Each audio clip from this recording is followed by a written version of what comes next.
I'm going to talk today a little bit to give you a sort of a perspective of the animal health side of things. So to try and invite you to stand in the shoes of vets and farmers and see this whole messy, complicated problem from that perspective and as it sits within the wider context. So this is what I'm going to cover in the time that I've got. So very broadly, context and perspective, a bit of an overview. And I'm very happy to see that Colin covered a lot of the slides that I wondered whether to include. I thought they might be duplicating. So I think we've done a good job there in coordinating without actually coordinating. Then I'm going to talk a little bit about some of the activities that are actually taking place to try and mitigate AMR in animals. And then I'm going to turn to some of the data that we have, so looking at the antimicrobial consumption surveillance that we have in animals, and then the antimicrobial resistance surveillance in animals. And then I'm going to draw some conclusions around this, but it's very much going to be focused on the animal health environment to give perspective rather than go into any of the more technical details. So this one is a duplication, and as Colin said, this is our strategic context. It is a One Health National Action Plan. It's a One Health 20-year vision, and we are in the very late stages, as Colin said, of developing our new National Action Plan, which will hopefully be published very soon and have all sorts of updated deliverables associated with it. So, what is our context? Well, there's a few things, and I think that there's also a lot of information that gets bandied around in the public domain, some of which is accurate, not all of it's accurate. So the first thing is, with antibiotics in animals, in the UK, only vets can prescribe antibiotics. So any other route that people might get hold of antibiotics for animals is not a legal route. Only vets are allowed to prescribe antibiotics. And the other thing, which I forgot to include here, actually, because it seemed obvious, but then one of my colleagues said, actually, maybe it's worth saying, just in case. Antibiotics are sometimes used in the world as growth promoters, so for promoting efficient growth of animals and efficient yield, so for economic reasons. That doesn't happen in the UK. That's not legal in the UK and hasn't been for many years. How about our patients? Well, all animal species apart from humans. And of course, some of those are mammals, lots of them are mammals, but we're also dealing with very different animals, not all of which are warm-blooded. And so there's lots of layers and layers of complexity.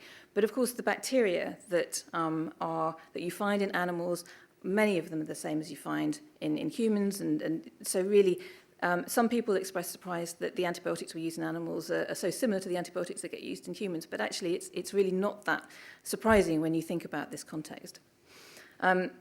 We mainly look at antibiotic use in farm animals, companion animals. There are others, sport animals being horses, greyhounds, some treatment of zoo animals, and barely any of wildlife. But most of the antibiotics that we use go to farm animals, and in terms of actual volume tonnage, and part of that is because of the size of them. I'll come on to that later.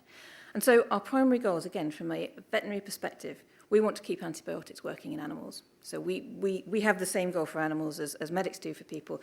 We also want to minimize the risk of AMR transmission from animals, and that's back to animals, but also to people, and so we have a responsibility for public health too. Wrong one. There we go. And this, I nicked this diagram from the One Health report, which I'll come to later.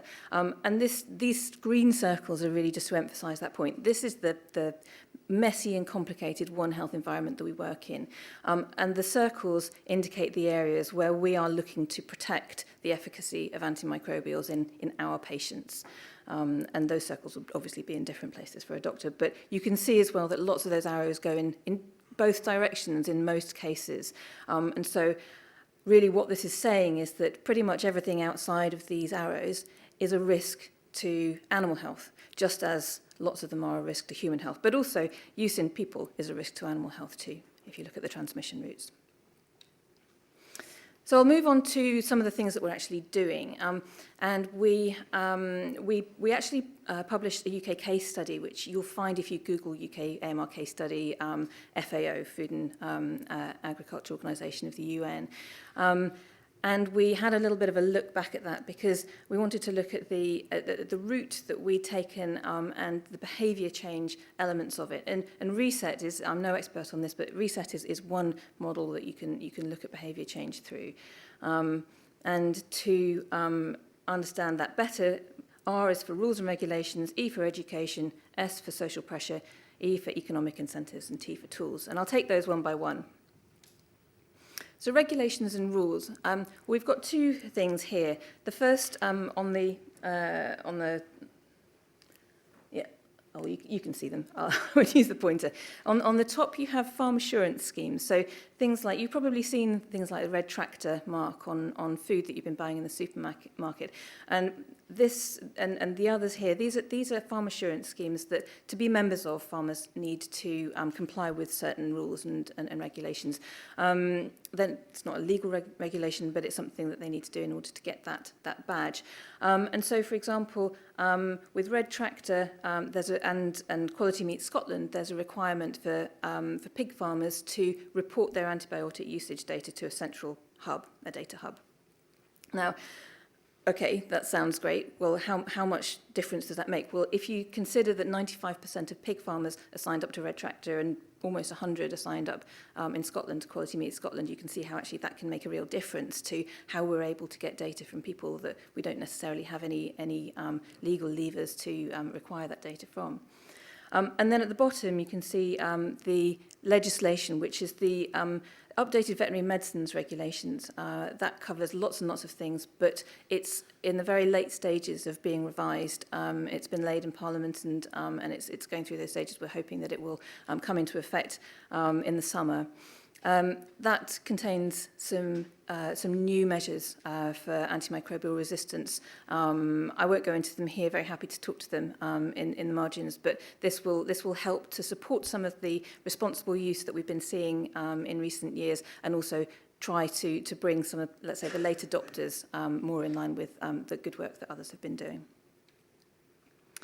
E, education and information. So this is one example. There are lots of examples with this, but this is one example. RCVS Knowledge, that's Royal College of Veterinary Surgeons charitable arm, RCVS Knowledge, which has set up, with some funding from my organisation, the VMD, an initiative called Farm Vet Champions. Now, credit for the idea of veterinary prescribing champions goes back to the Welsh Government and their Arwain Vet Cymru and Arwain DGC initiatives.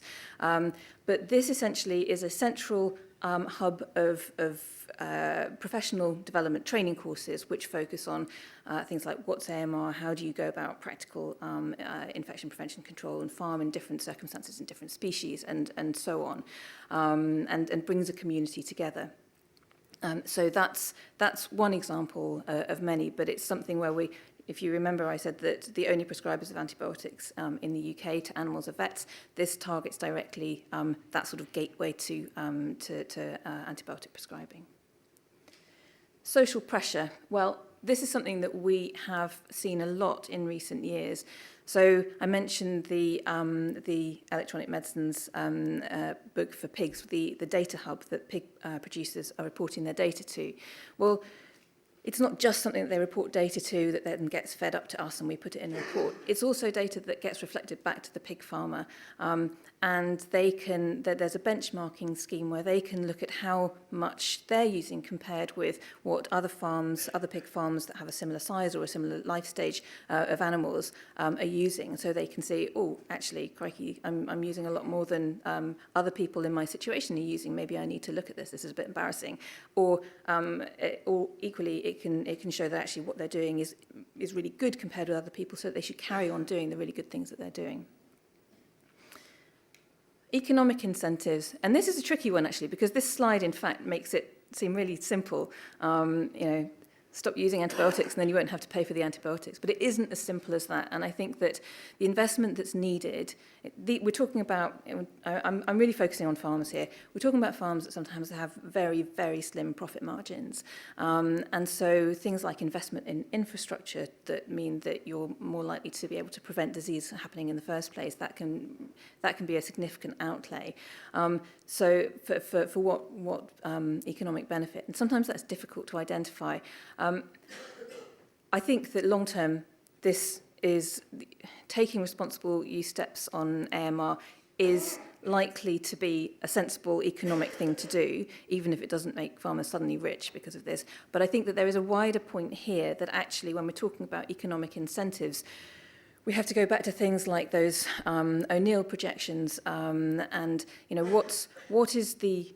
These are the difficult questions. What is the contribution of AMR originating from farms to those projections of significant global economic consequences, lost productivity, that kind of thing, which is much further downstream, that comes from animals? I don't think we know the answer to that yet. And I think that certainly the greatest AMR consequences of antibiotic use in animals are right back to the animals, because it's purely logic. You need transmission pathways for it to go further. But I think this is a complicated area, and one that's definitely could do with some more work to understand this better. Tools.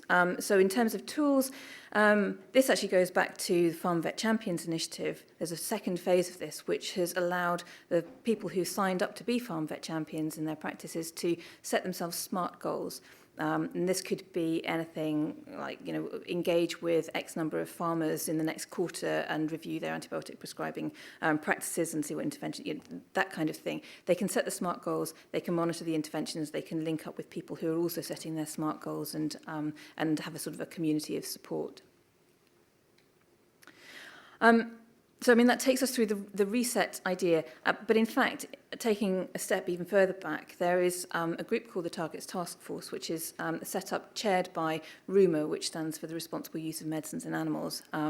And, well, originally in agriculture, there are two elements of it now. You can find these online.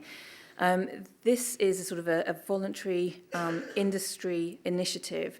When I say industry, there's a farmer and a vet from each of the main farming sectors, and they come together, sit around the table, again, provide a little bit of friendly challenge, and set targets. In the areas where there's better data, a lot of the time those targets are actually for responsible reductions in usage in that animal sector. Sometimes there still isn't data very readily available, and sometimes those targets are therefore around actually how are we going to have that pathway to getting data on antibiotic usage. And you can see here that these are some of the things on the animal health side that come into how do we reduce the need to use antibiotics in animals. Okay, I'm going to turn to surveillance now and talk a little bit about the data that we have. And I guess the data that we don't have is going to come into that conversation too.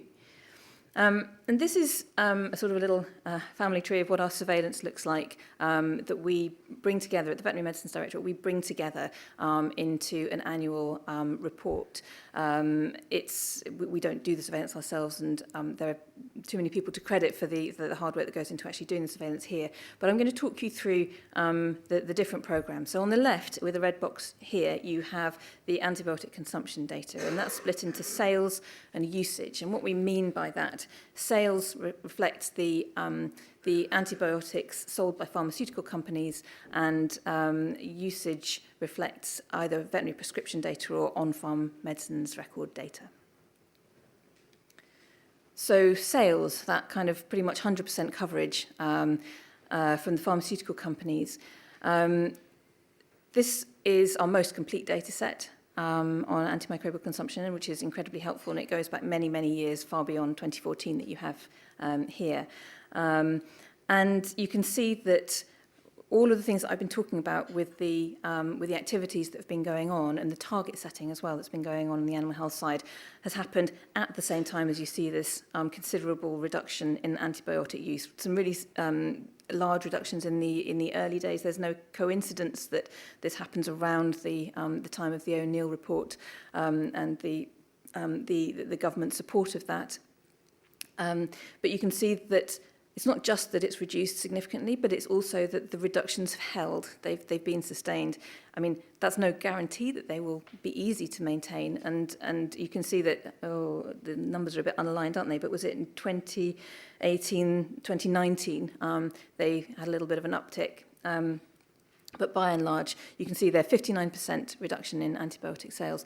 Just a note on the units, what are we looking at here? We're looking at the total tonnage of active substance sold by pharmaceutical companies, corrected for the average weight of animals in each species at the time that antibiotics are at the life stage that they're most likely to be prescribed antibiotics. So there's a whole load of data behind that. So we're not talking about, don't get, even though we call it milligrams per kilogram, these data points on the tops of the bars, it's a representative figure. It doesn't mean anything in terms of actual dose rates.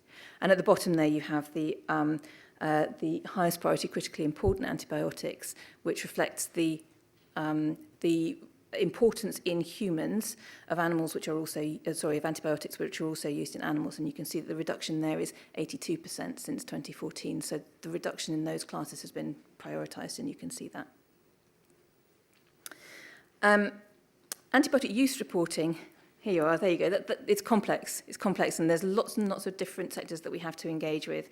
I'm not going to go through every element of this slide, and this is available online as well, but you can see here that the challenges in the different sectors they're all unique, and they all have their own different challenges. On the right hand side, you're looking at total usage of antibiotics in each of the sectors based on the reporting from those sectors, as I said, veterinary prescription or farm records. And on the left, you're seeing the same trends, but for the highest priority critically important antibiotics.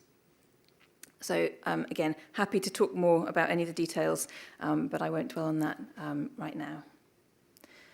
Because I'm going to move to antibiotic resistance surveillance. And so what we have here, we've got three main programs. We've got harmonized monitoring, which is a program which only takes place in pigs and poultry, so broiler chickens and turkeys, although we would love to expand that. That's a gap.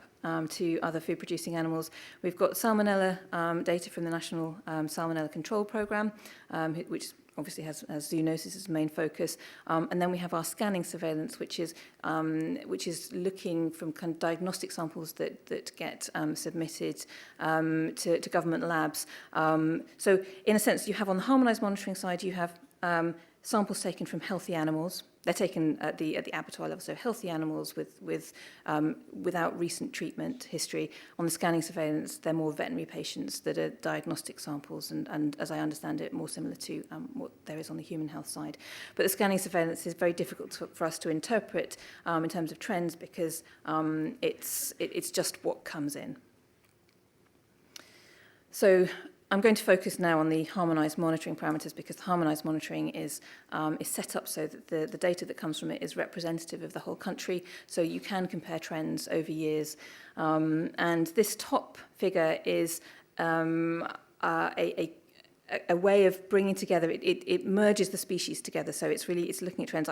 Don't ask me how it's produced, because I won't be able to answer it, but it shows you what the trends are from the data that's received every year from those pigs and poultry. And it looks at four main indicators, and these are internationally harmonised indicators as well. So we look at full susceptibility on the left-hand side, which is why we're happy that that is going up. And then you look at various measures of resistance in the other three. And then underneath, you can see that we've superimposed the dots, which are the reduced sales data, the trends for sales data, with, we picked the multi-drug resistance trend from the indicators above, even though it's one of the full susceptibility is the primary indicator, the others are secondary, but it felt confusing to have the lines going in different directions. So we took the multi-drug resistant one, looked at that with the sales data, and there does seem to be quite a lot of correlation with those trends. So that helps to give us hope that what we're doing on usage is impacting resistance. As you know, it's much more complicated than that. We're only looking at E. coli in terms of the resistance here, indicator E. coli bacteria, but it's certainly encouraging as far as it goes. I'm not going to dwell too long on these slides because I think we're running close to time. So want to bring to your attention the One Health report on antibiotic use, sales and resistance, where we're trying to do that thing of bringing together data sets, not all of which come together very naturally, and see if we can get new insights, look at trends, start to tackle the, well, if this is happening here, then what impact might that be having in this other sector? It lags a little bit behind in terms of the data timing, you'll notice, and that's just because it takes such a long time to try and pull these things together. Rachel mentioned at the outset, actually, the amount of antibiotics that are used by animals compared with by people. And a third sounds like a lot, doesn't it? But in fact, you can see that when you put them side by side, it's good that we're using considerably less than in people. There are figures flying around the place where, well, this one has significant flaws in it, but where if you look at it globally, you're looking at, say, 60, 70, 80% of antibiotics being used in animals. I think we probably don't have the data to have a robust idea of that. We're certainly not seeing that here. We're seeing it the other way around, which is as it should be, because the majority of our antibiotics on the veterinary side are used in farm animals, which are young animals, which don't end up getting to that life stage where we're considering geriatric problems and et cetera, et cetera. So for us, this feels like a reasonably good balance, although we still want to reduce all unnecessary use as much as we can. I think we've probably covered that one. So I'm going to move to conclusions on surveillance first. So we really find the surveillance data that we have, particularly the harmonised monitoring where we can look at trends, we find that helpful for evaluating how well what we're doing on the intervention side is actually working. So all of these things, you know, well, Farm Vet Champion sounds lovely. What effect is it having? Well, actually, if you look at the cumulative effect of all the things we're doing, it seems that it's resulting in reduced usage, which also seems to be resulting in reduced resistance. So that's very helpful for us to know and identify if actually it goes the other way. The scanning surveillance does provide, so that's the only system that we have which actually gives feedback to the prescribers on their patients on the veterinary side. The harmonised monitoring is really useful for looking at trends, but it's looking at zoonotic organisms and indicator organisms. None of those are veterinary pathogens, not significant veterinary pathogens. So we are missing that kind of clinical surveillance on the veterinary side that actually says, well, what do prescribers need to know? So that's a gap, I think. Investment on the animal health side is a fraction of what it is on the human health side, and so even continuous maintenance and development of surveillance programs can be a challenge. And you can see we've been much more successful in getting something that's really useful, that's actually focused on human health rather than animal health. And then the point about One Health surveillance integrating, it's not always straightforward.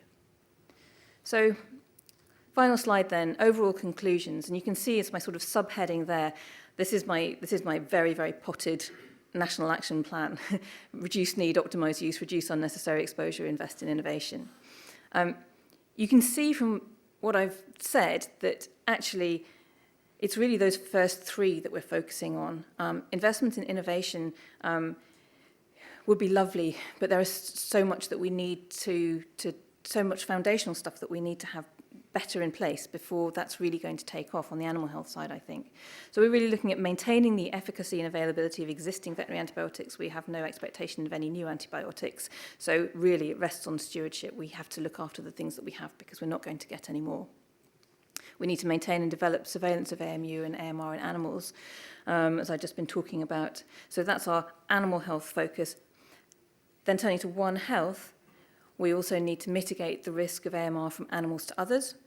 And we really need to be able to rely on others having that One Health angle and understanding that we also need to rely on them to mitigate the risk from wastewater, for example, coming back into animals. What happens when we have something that's an incredibly important human clinical resistance that's coming from hospitals to wastewater to animals, and then it turns up in animals?